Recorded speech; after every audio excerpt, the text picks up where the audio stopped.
நான் என்ன பண்ணாலும் குறை சொல்றாங்க. என்னை எப்ப பார்த்தாலும் டீமோட்டிவேட் பண்ணிக்கிட்டே இருக்காங்க. அது யாருன்னு பார்த்தீங்களா, என்னோட நெருங்கிய உறவு, என்னோட க்ளோஸ் ஃப்ரெண்ட்ஸா தான் இருக்கும். அவங்கள என்னால அவாய்ட் பண்ணவும் முடியல. நான் என்னதான் செய்றது? என்ன பண்ணாலும் தப்பு கண்டுபிடிக்கிறாங்க, குறை சொல்றாங்க.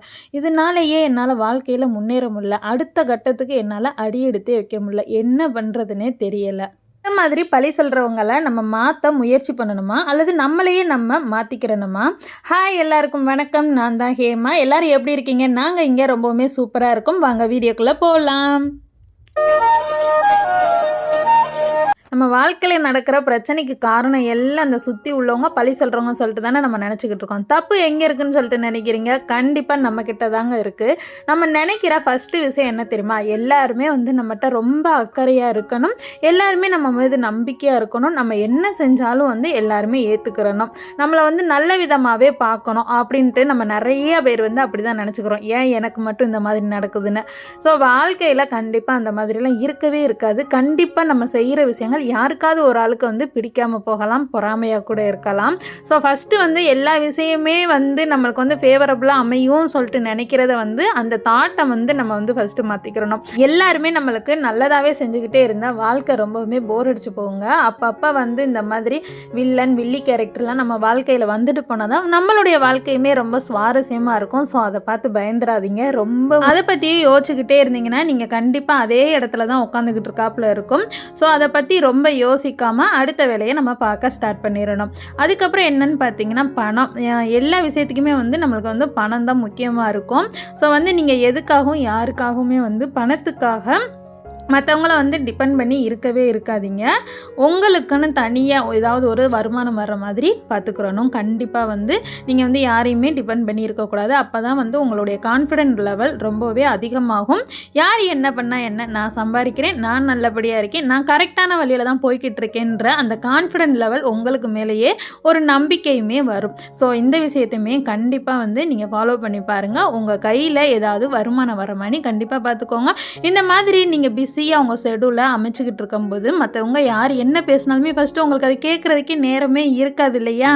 நம்ம கல்யாணம் பண்ணிட்டு போகும்போதே எல்லாருமே என்ன சொல்லுவாங்கன்னா, அந்த குடும்பத்தை நீ தான் கட்டி காக்கணும், அந்த குடும்பத்தில் என்ன பிரச்சனை வந்தாலுமே நீ தான் அனுசரித்து போகணும், பொறுமையாக போகணும், அதுக்கப்புறம் விட்டு கொடுத்து போகணும். அந்த மாதிரி நிறைய வார்த்தைகள் யூஸ் பண்ணுவாங்க. அது என்னமோ கரெக்டு தான். எல்லாத்துக்கும் அனுசரித்து போகணும், பொறுமையாக போகணும், விட்டு கொடுத்து போகணும், எல்லாம் கரெக்டு தான்.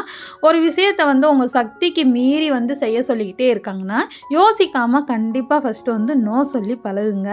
எல்லாருமே நல்லவங்களாக நடந்துக்கிற முடியாது. நீங்கள் எல்லாருக்குமே நல்லவங்களா நடந்துக்கிட்டிங்கன்னா உங்களுக்கான வாழ்க்கையை நீங்கள் வாழ முடியாது. இந்த மாதிரி பழி சொல்கிறவங்களும் சரி, பொறாமப்படுறவங்களும் சரி, அட்ஜஸ்ட் பண்ணி போன்னு சொல்லி சொல்கிறவங்களும் சரி, நம்மளுடைய வாழ்க்கையை ஒரு நாள் பொழுதும் அவங்க வாழ போகிறதும் கிடையாது. நம்மளுடைய வாழ்க்கையை நம்ம தான் வாழணும். லாபமோ நஷ்டமோ நம்ம தான் பார்த்து செய்யணும்.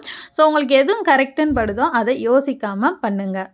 நான் ஒரு புதிய முயற்சியில் இறங்கியிருக்கேன். ஆனால் யாருமே என்னை என்கரேஜ் பண்ணவே இல்லை. எனக்கு சப்போர்ட்டுமே பண்ணவே மாட்றாங்க. எனக்கு அதுவே ஒரு மாதிரி ஃபீல் ஆகுது அப்படின்னு சொல்லிட்டு நம்ம நிறைய யோசிச்சுக்கிட்டே இருப்போம். ஸோ அந்த மாதிரி ஃபீல் பண்ணுறீங்களா? கண்டிப்பாக பண்ணாதீங்க. உங்களை அப்ரிஷியேட் பண்ணலைன்னா விட்டுருங்க. உங்களுக்கு நீங்கள் தான் ஹீரோயின், ஹீரோ. ஸோ கண்டிப்பாக உங்களே நீங்கள் அப்ரிஷியேட் பண்ணிக்கோங்க. ஓ, நம்ம இந்த அளவுக்கு நம்ம பண்ணுறோமா, நம்மளுக்குள்ளே இவ்வளோ திறமையாக இருக்கா அப்படின்னு சொல்லிட்டு நீங்கள் பாட்டில் நீங்கள் செய்கிற ஒவ்வொரு வேலைக்குமே நீங்களே உங்களுக்கு ஒரு கிரெடிட் கொடுத்துக்கோங்க. நம்மளுக்கு யாரும் என்கரேஜ் பண்ணவும் தேவை கிடையாது. எந்த ஒரு கிஃப்ட்டும் கொடுக்க தேவை கிடையாது. எந்த ஒரு கிரெடிட்ஸ் கொடுக்கவும் தேவை கிடையாது. நம்ம வேலையை நம்ம பார்த்துக்கிட்டே போய்கிட்டே இருக்கலாம்.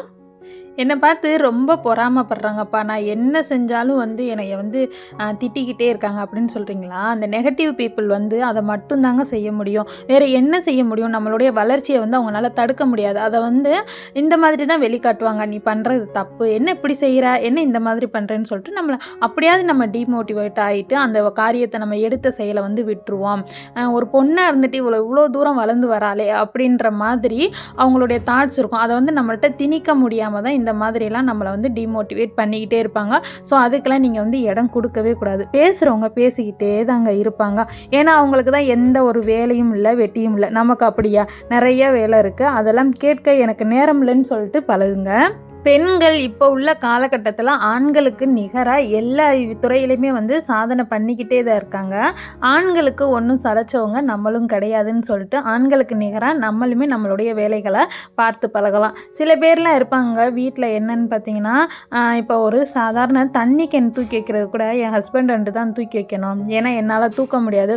ஒரு சிலிண்டரை நகட்டி வைக்கிறது கூட என் ஹஸ்பண்ட் வந்து தான் வைக்கணும், என்னால் பண்ண முடியாது, எனக்கு இங்கே பெயினாக இருக்குது அங்கே பெயினாக இருக்குன்னு சொல்லிட்டு நம்ம வந்து பார்த்திங்கன்னா அந்த வேலையை வந்து தள்ளி தள்ளி வச்சுக்கிட்டே இருப்போம். ஸோ அப்படிலாம் நினைக்கவே நினைக்காதீங்க. நீ 2 குழந்தை என்னங்க 3-4 குழந்தை பெற்றாலுமே சரி, நம்மளுக்கான வலு கண்டிப்பாக இருக்குது. நீங்கள் என்ன வந்து எங்களுக்கு நகட்டி கொடுக்குறேன்னு சொல்லிட்டு கேஸாக இருந்தாலும் சரி, தண்ணி கேனாக இருந்தாலும் சரி, செம்ம போல்டாக தூக்கி நகட்டி நம்ம வேலையை நம்ம பார்த்துக்கிட்டே போய்கிட்டே இருக்குங்க.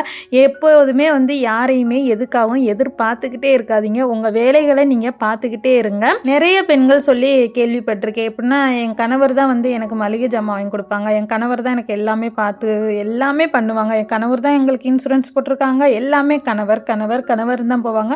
ஏன் நம்மளுக்கு எதுவுமே தெரியாதா? இப்போ உள்ள காலகட்டத்தில் எந்த பெண்களாவது படிக்காமல் இருக்காங்களா? எல்லாருமே நம்ம படிச்சிருக்கோம், எல்லாருமே வந்து ஒரு டிகிரியாவது கம்ப்ளீட் பண்ணியிருக்கோம். ஸோ நம்மளுக்கும் திறமை இருக்குது. எல்லா விஷயத்துக்கும் வந்து ஆண்களையே வந்து ஃபஸ்ட்டு டிபெண்ட் பண்ணி இருக்கிறத நம்ம வந்து விடணுங்க. எல்லா விஷயத்தையும் நம்மளாலையும் பண்ண முடியும். ஏன் நம்மளால் முடியாது? எவ்வளவோ வந்து பெண்கள் வந்து சாதனை பண்ணிக்கிட்டே இருக்காங்க. ஸோ நம்மளுக்கு தான் தெரியவே மாட்டேங்குது. ஆண்களுக்கு நிகர் பெண்களும் வந்து எல்லா வேலையுமே செய்யலாம். ஆண்களுக்கு சளைச்சவங்க வந்து பெண்கள் வந்து கிடையவே கிடையாது. ஸோ இன்னையிலேருந்து நீங்கள் கிச்சன் வேலையாக இருந்தாலும் சரி, வீட்டு வேலையாக இருந்தாலும் சரி, வெளியில் செய்கிற எந்த பேங்க் வேலை எந்த வேலையாகவே இருக்கட்டுமே, உங்கள் ஹஸ்பண்டை காட்டிலும் நீங்கள் தான் இனிமேல் பர்ஃபெக்டாக செய்யணும். ஸோ அந்த மாதிரி இப்போ நீங்கள் செஞ்சுக்கிட்டு இருக்கீங்கன்னா கண்டிப்பாக இந்த வீடியோவில் ஒரு லைக் கொடுங்க, நான் தெரிஞ்சுக்கிறேன். இப்போ உள்ள காலகட்டத்தில் பார்த்திங்கன்னா, பெண்கள் வந்து வேலைக்கு போய் தான் சம்பாதிக்கணும் அப்படின்ற மாதிரியெல்லாம் இல்லைங்க. நிறைய வீட்டில் இருந்து நிறைய பிஸ்னஸ் பண்ணுறாங்க. சாரீ விற்கிறதுலேருந்து, அதுக்கப்புறம் இந்த ஜுவல்ஸ் விற்கிறதுலேருந்து நிறைய விஷயங்கள் சொல்லலாம். சமைச்சு வந்து கேட்ரிங் மணி நடத்திக்கிட்டு இருக்காங்க.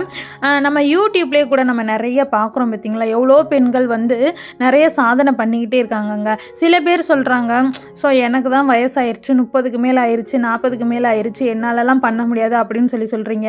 நம்ம எந்த ஒரு விஷயம் பண்ணுறதுக்கு நம்மளுடைய வயது வந்து ஒரு தடையே கிடையாது. இந்த நிமிஷம் வந்து நீங்கள் யோசிங்க, என்னாலையும் பண்ண முடியும்னு. உங்களுக்கான வேலைகளை வந்து ஸ்டார்ட் பண்ணிக்கிட்டே இருங்க. இந்த வீடியோ பார்க்குற யாராக இருந்தாலும் சரி, நீங்கள் ஒரு கோல் வச்சுருப்பீங்க இல்லையா, நம்ம இந்த விஷயத்த பண்ணணும், ஆனால் யோசிச்சுக்கிட்டே இருப்பீங்க, ஹஸ்பண்ட் வைவாங்களோ, மாமியார் வைவாங்களோ, இந்த வேலையை செஞ்சால் நம்ம பிள்ளைங்களை பார்க்க முடியாதோ அப்படின்னு. எல்லாத்தையும் நம்மளால் சமாளிக்க முடியும். கண்டிப்பாக அந்த வேலையில் இன்றைக்கே இறங்குங்க. கான்ஃபிடெண்ட்டாக உங்களுடைய வேலையை செஞ்சுக்கிட்டே இருங்க. கண்டிப்பாக நீங்களுமே வாழ்க்கையில் ஒரு முன்னேற்றத்துக்கு வர முடியும். வயது வந்து முயற்சிக்குமே நம்மளுடைய கோலுக்குமே வந்து ஒரு தடையாக வந்து என்றைக்குமே இருக்கவே கூடாது. இன்றைக்கே நீங்கள் உங்களுடைய வேலைகளை வந்து ஸ்டார்ட் பண்ண ஆரம்பிங்க. ரீசெண்டாக நடந்த நீயா நானா ஷோவை கூட பார்த்தீங்களா, அதில் வந்து ஆண்களை காட்டுமே பெண்கள் வந்து எந்த அளவுக்கு சம்பாதிக்கிறாங்கன்னு சொல்லிட்டு பார்க்குறீங்களா? அப்போ நம்ம இவ்வளோ வருஷம் வந்து எவ்வளோ வீணாக வந்து நம்ம வயதையும் சரி, நேரத்தையும் சரி, காலத்தையும் சரி, எல்லாத்தையுமே வீணாக வந்து கழிச்சிருக்கோம். பெண்கள் சூப்பராக சம்பாரிச்சுக்கிட்டு போய்கிட்டே இருக்காங்க. தன்னோட கணவரை காட்டிலுமே வந்து பெண்கள் வந்து அதிகமாக சம்பாதிக்கிறாங்க. கணவரை காட்டிலும் அதிகமாக சம்பாரிச்சுட்டா அப்படியே நம்ம ஹெட் வெயிட் வந்துருமா அப்படின்னு சொல்லிட்டுலாம் சில பேர் பேசிக்கிட்டு இருக்காங்க. ஸோ அந்த மாதிரிலாம் இல்லை. அந்த அதிகமாக சம்பாதிக்கிற பெண்களுமே வந்து பார்த்திங்கன்னா கணவரையும் கவனிச்சுக்கிட்டு, குழந்தைங்களையும் கவனிச்சுக்கிட்டு, குடும்பத்தையும் கவனிச்சுட்டு சூப்பராக வாழ்க்கையை ரன் பண்ணுறாங்க. ஸோ என்றைக்குமே வந்து பெண்கள் வந்து அவங்களுடைய வாழ்க்கையில் ஒரு தனித்துவமாக தான் இருக்கு. கொஞ்சம் பின்னாடி போய் நம்மளுடைய ஸ்கூல் லைஃபு, அதுக்கப்புறம் நம்மளுடைய காலேஜ் லைஃப்பெல்லாம் திரும்பி பார்த்திங்கன்னா, நிறைய வந்து ஸ்கூல்லையும் காலேஜ்லேயும் பெர்ஃபார்மன்ஸ் பண்ணியிருப்போம், நிறைய அவார்டு வாங்கியிருப்போம், நிறைய சர்டிஃபிகேட், நிறைய மெடல்ஸ்லாம் வாங்கியிருப்போம். ஏன் நம்மளால் முடியாமையா? அப்போல்லாம் நம்மளால் முடிஞ்சு இப்போ ஏன் முடியலை கேட்டால் வந்து எனக்கு குழந்தை பிறந்துருச்சு, என்னால் முடியலை, எனக்கு சி செக்ஷன், எனக்கு இந்த மாதிரி, எனக்கு பிளட் லோவாக இருக்குது, என்னென்னமோ நம்ம காரணம் சொல்லி சாக்கு போக்கு சொல்லிக்கிட்டே இருக்கோம்.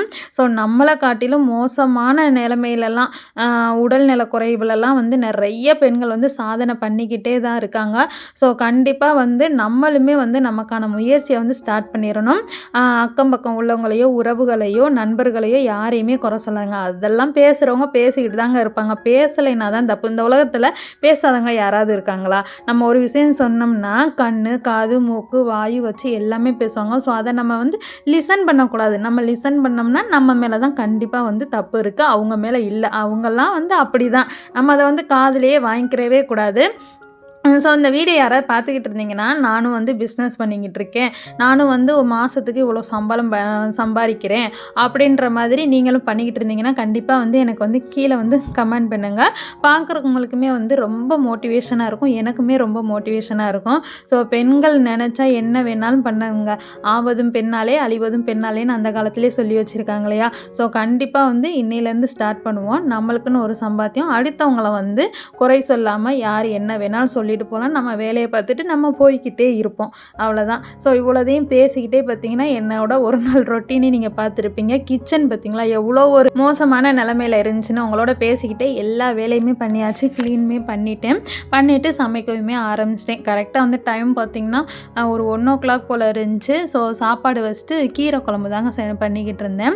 இங்க வந்து நாங்க ரைஸ வந்து வடிச்சு தான் சாப்பிட்டுக்கிட்டு இருக்கோம். அப்புறம் பார்த்தீங்கன்னா, அரிசி வடகம் இருக்கும் இல்லையா? அந்த வடகத்த வந்து வறுத்துட்டு கேரட் இருக்குல்ல, அதை துருவி வச்சுருந்தேன். ஸோ அதையுமே வந்து பொரிச்சு எடுத்துக்கிட்டேன். கேரட் பொரியல் நம்ம செய்யும்போது ஒரு ஸ்பூன் அளவுக்கு இஞ்சி பூண்டு பேஸ்ட்டு, வெங்காயம்லாம் பூண்டெல்லாம் போட்டு தட்டி போட்டு பண்ணோம்னா அந்த கேரட் பொரியலுமே வந்து டேஸ்ட்டு சூப்பராக இருக்கும். ஸோ அன்னைக்கோட லஞ்சுமே வந்து சிம்பிளாக ரெடி பண்ணியாச்சு. அன்றைக்கி சனி பிரதோஷன்றனால ஃபுல்லாக வந்து வெஜிடேரியன் தான். என்றைக்குமே வந்து நம்மளை பாசிட்டிவாக வச்சுக்கோங்க. நம்ம லைஃப்புமே ரொம்ப பாசிட்டிவாக இருக்கும். யார்கிட்டையும் எந்த குத்தம் குறையும் சொல்லாமல், யாரையும் சபிக்காமல் நம்ம வாழ்க்கையை பார்த்துட்டு நம்ம பாட்டில் போய்க்கிட்டே இருப்போங்க. நம்மளுக்கு நடக்கிறது எல்லாமே நல்லதாகவே நடக்கும். ரொம்ப பாசிட்டிவ் எனர்ஜியோடு இருங்க. குழந்தைங்கள நல்ல முறையில் வளங்க. குழந்தைங்களுக்கு நல்ல பழக்க வழக்கங்களை மட்டும் சொல்லித்தாங்க. நம்மளுடைய வாழ்க்கை நம்மளுடைய கையில் தாங்க இருக்குது. சின்னஞ்சிறு மாற்றங்களை பண்ணிக்கோங்க. தேங்க்யூ.